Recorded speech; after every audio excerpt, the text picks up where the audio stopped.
मोक्षदं चैव ओंकाराय नमो नमः। अरहमित्यक्षरं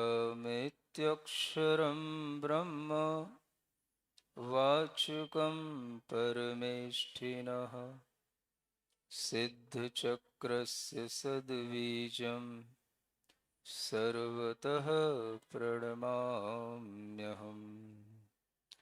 अनंतानंत सिद्ध परमेष्ठी भगवान की, देवादिदेव आदिम तीर्थंकर श्री ऋषभनाथ भगवान की, वर्तमान शासन नायक श्री वर्धमान महावीर भगवान की, परम पूज्य आचार्य गुरुवर श्री विद्यासागर जी महाराज की। जय बोलिए परम पूज्य मुनिवर श्री प्रणम्य सागर जी महाराज की। नमोस्तु महर्षि नमोस्तु। आज आप सभी लोगों को नई छेड़ाला के द्वितीय ढाल के माध्यम से कुछ कहने का प्रयास किया जाएगा। आप सभी लोगों ने नई छेड़ाला का नाम सुना है? इसका मंगलाचरण भी करते हैं।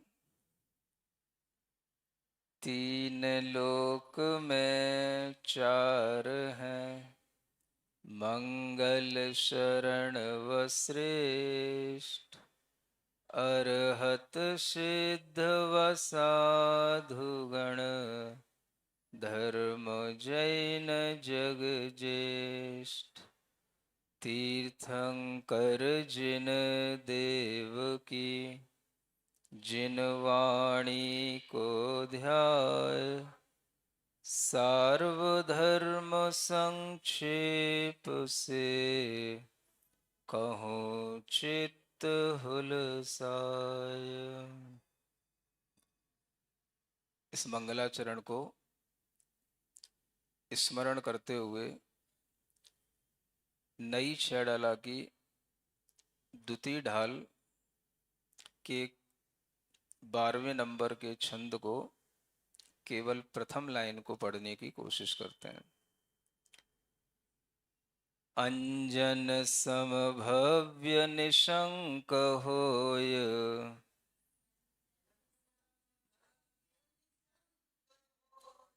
बिन ज्ञान धरे भी अमर होय।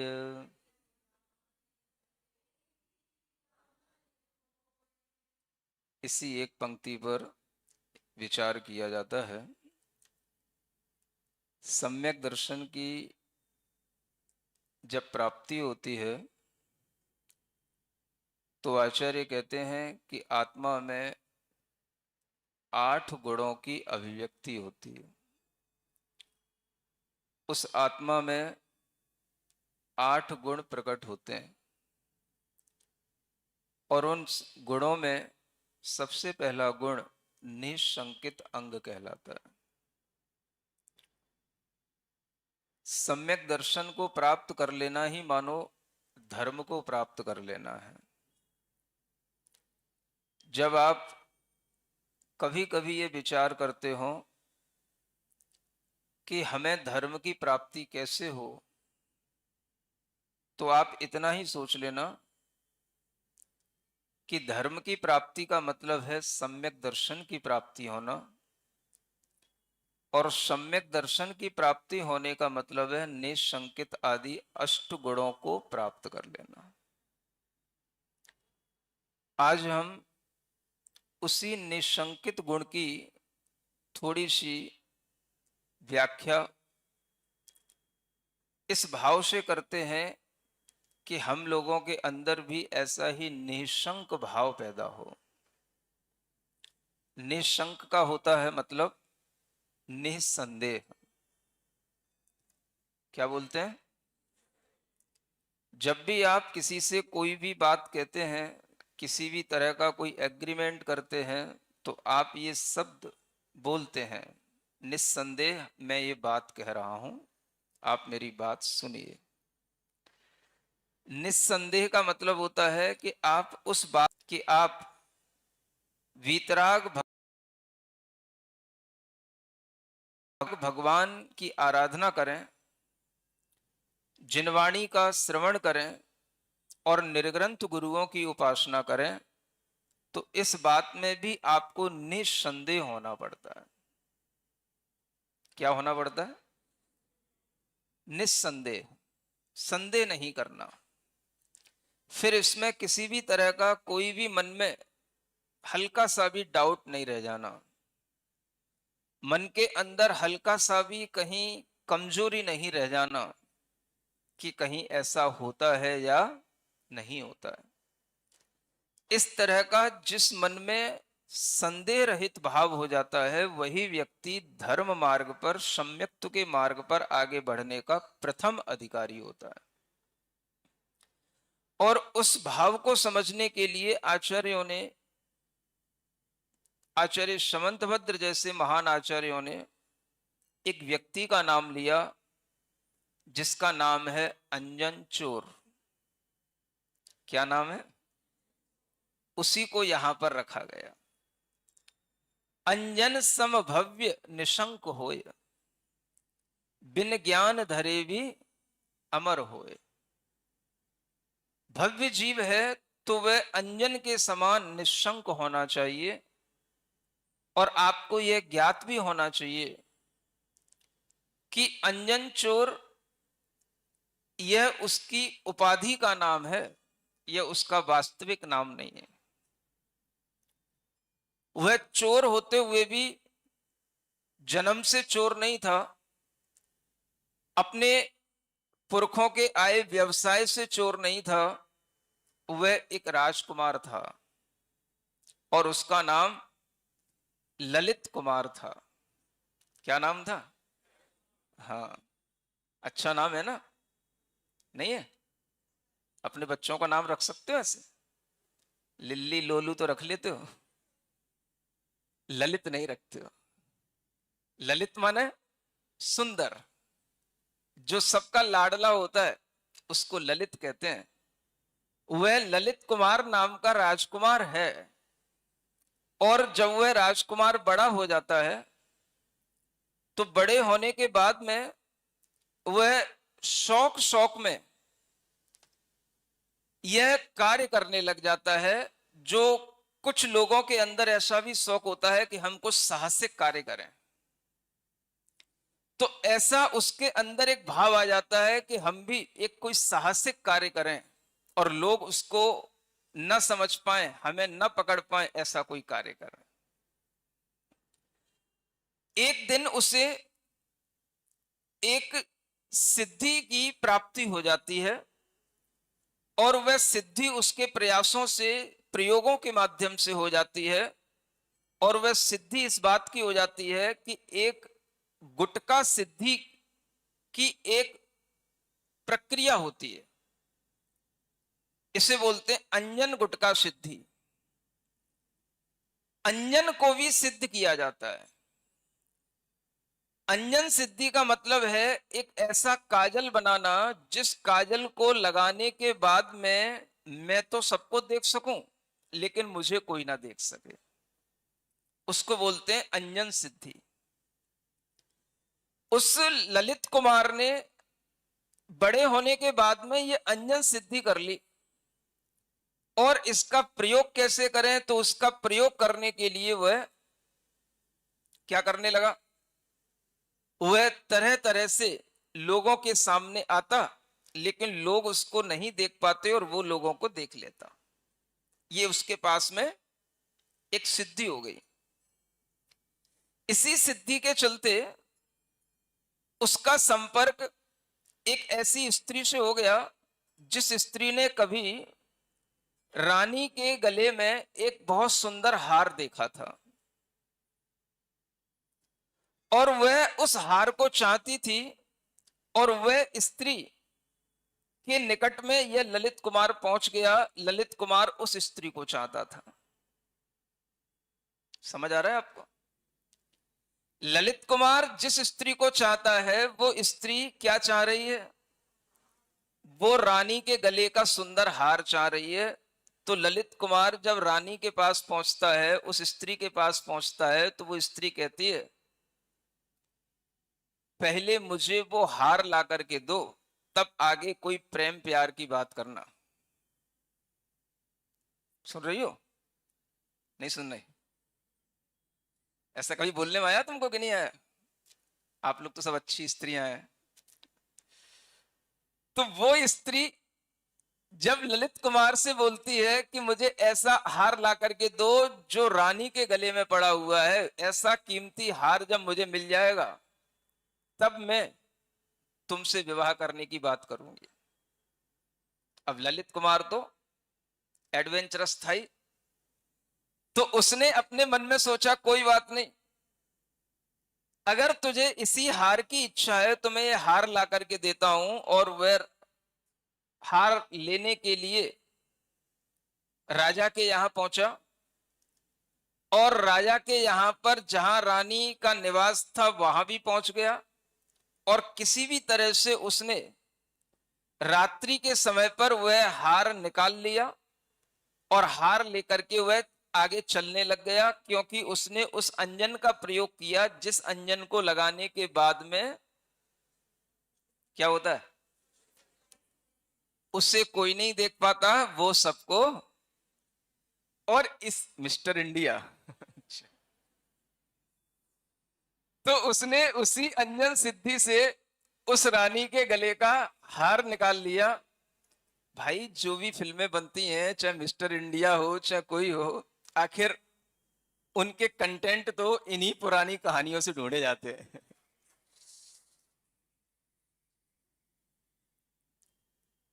जब वह हार उसने पा लिया, हार लेकर के चलने लगा, तो चलते हुए हार की चमक इतनी थी, वह मणियों का जड़ा हुआ हार था, उसकी चमक इतनी थी कि वो हार तो चमकेगा। तो वह जो हार था जिसके हाथ में है वो लेकर के जा रहा है, वो तो रात्रि में चमक रहा है, लेकिन जो लेकर के जा रहा है वो दिखाई नहीं दे रहा। सिपाही जब ये बात सुने कि रानी के गले का हार किसी ने निकाल लिया, चुरा लिया, तो सिपाही इधर उधर दौड़े, पीछे पड़े, और उन्होंने देखा कि हार की चमक तो जाती हुई दिखाई दे रही है, आदमी जाता हुआ दिखाई नहीं दे रहा। सुन रहे हो? तो सब सिपाही उसके पीछे पड़े, और वो अंजन, जिससे अंजन यानी काजल की, अंजन की सिद्धि है, इसलिए उसका नाम क्या है? अंजन चोर है। अब वह चलता चला जा रहा है, दौड़ता जा रहा है, और अपना पीछा छुड़ाने के लिए आगे भागा, और जाते जाते, भागते भागते लंबा निकलने के बाद में उसे जब ये लगा कि अब जो है सिपाही आदि मेरे पीछे नहीं है, तो वह एक किसी झुरमुट में बैठ करके छिप गया, और छिपने के बाद में उसने वहां पर बैठ करके कुछ देखा। रात्रि हो चुकी थी, और रात्रि में बैठ करके वह देख रहा है एक व्यक्ति है जो बहुत बड़े पेड़ पर एक बहुत बड़ा एक छींका बांध करके बार बार उस पर बैठ जाता है, और फिर बार बार उस पर से बैठ करके नीचे उतर करके आता है, और फिर नीचे से ऊपर जाकर के बार बार उसके ऊपर फिर बैठ जाता है। छींका समझते हो?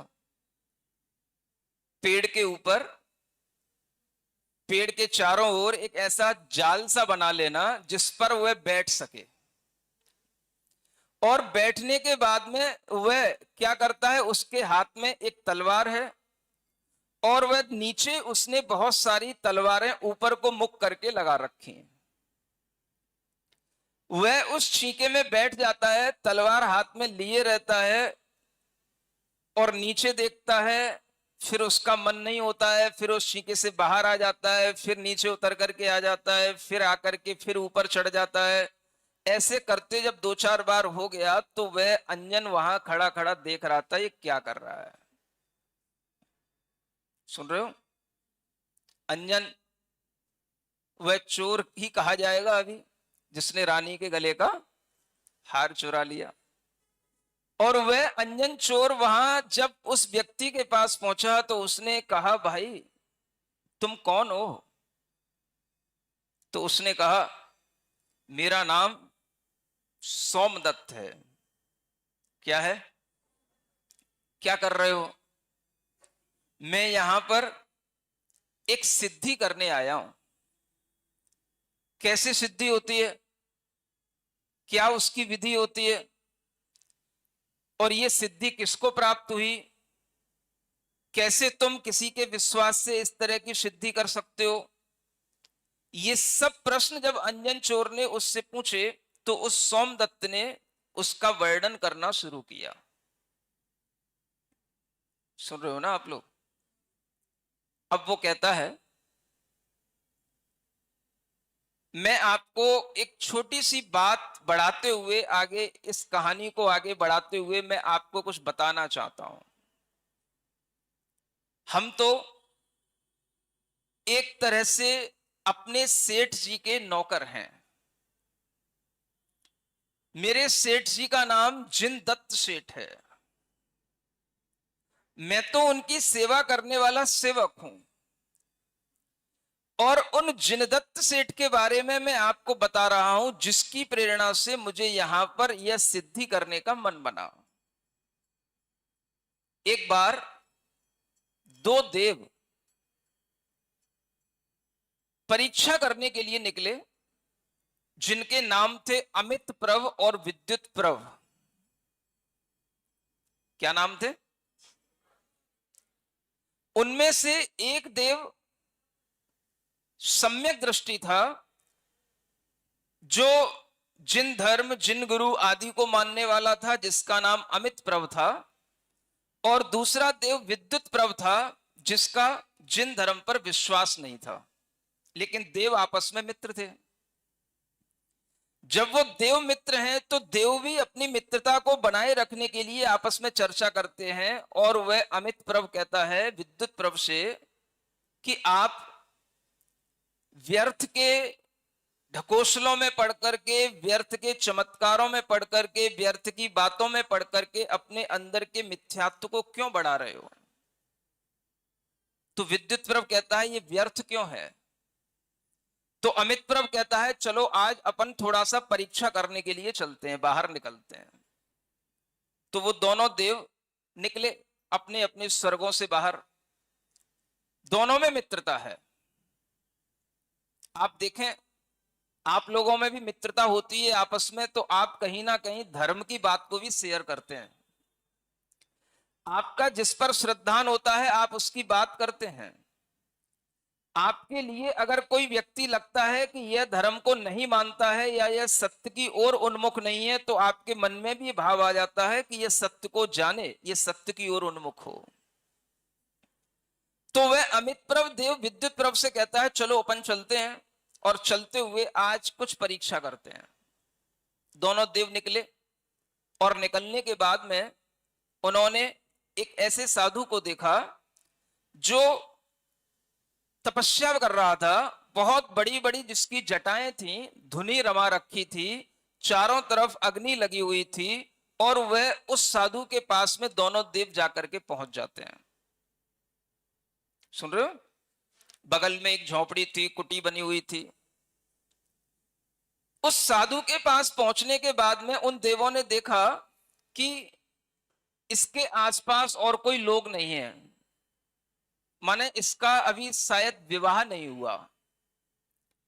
तो उन देवों ने उस साधु से कहा ये क्या कर रहे हो? तप कर रहा हूं। ये कैसा तप कर रहे हो? अग्नि जला रहे हो। ये तुमने क्या अपना भेष बना रखा है? ये कैसे जटाजूट धारण कर रखे हैं? कब से तुमने नहाया नहीं है? कब से तुम्हारे बालों में कितने कीड़े पड़े हुए हैं? कितना तुम यह अग्नि और पानी को व्यर्थ कर रहे हो?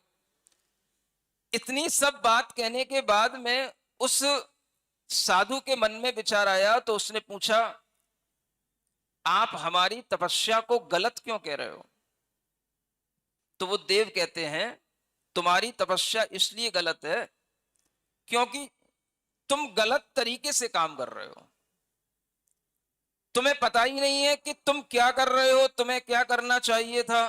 तुम्हें पता नहीं है कि धर्म में लिखा हुआ है अपुत्रस्य गतिर्नास्ति। क्या कहा गया? अपुत्रस्य गतिर्नास्ति, मतलब जिसके पुत्र नहीं होता है उसके आगे अच्छी सदगति नहीं होती है। क्या सुन रहे हो? क्या कहा उसने? जिसके पुत्र नहीं होता है उसे आगे अच्छी उसकी सदगति नहीं होती है। इसलिए एक अच्छे व्यक्ति को सबसे पहले पुत्र उत्पत्ति करना चाहिए, और पुत्र उत्पत्ति तब होगी जब तुम विवाह करोगे। तुमने विवाह किया नहीं, तुम यहां चले आए, साधु बन के बैठ गए, तुम तप कर रहे हो, तुम्हारे ही ग्रंथों में लिखा हुआ है अपुत्रस्य गतिर्नास्ति। तो उस साधु को ये बात जम गई कि मैं गलती कर रहा हूं, तो उसने सारा अपना वो धुनी उनी छोड़ी, आगी वागी छोड़ी, और सारा अपना वो सब आडंबर छोड़ा, और सब अपनी दाढ़ी वाड़ी सब वहीं पर जो वो बना रखी थी, उसने ये सोच करके कि बस अब हम ये सब भेष उतार करके सबसे पहले क्या करेंगे, हाँ, मिस्टर इंडिया बन करके सबसे पहले अब हम एक शादी करेंगे, क्योंकि बिना शादी के पुत्र नहीं होगा और पुत्र के बिना सदगति नहीं होगी, ये शास्त्रों में लिखा है। इसलिए पहले क्या करना, पुत्र प्राप्ति करना। तो वो चला गया विवाह करने के लिए। तब अमित प्रभु ने विद्युत प्रभु से कहा, देख रहे हो, अपनी एक छोटी सी बात पर ये साधुता छोड़ करके चला गया। चलो कोई बात नहीं, ये भी एक साधु है, चलो अपन आगे और चलते हैं, ढूंढते हैं कोई जंगल में और कोई अच्छे साधु मिलेंगे तो अपन उनकी भी परीक्षा करते हैं। चले जा रहे थे, उन्हें कोई साधु नहीं दिखाई दिया। रास्ते में एक व्यक्ति मिला। वह रात्रि का समय था, अंधकार था, अमावस की रात्रि थी, और वह व्यक्ति वहां पर खड़ा था कायोत्सर्ग बिल्कुल स्थिति में, कायोत्सर्ग के साथ। जाकर के देखा, अमित प्रभु तो समझ गया ये कौन श्रावक है, क्या कर रहा है। तो उसने विद्युत प्रभु से कहा कि देखो, तुम किसी साधु की परीक्षा लेने की तो बात चलो दूर रखो, वो तो बहुत बड़ी बात है, हम इस श्रावक की परीक्षा कर लेते हैं। ये एक श्रावक है, और ये श्रावक आज रात्रि में यहां पर शमशान में कायोत्सर्ग से पंच परमेष्ठी का ध्यान करने में लीन है, चलो इसकी परीक्षा कर लेते हैं।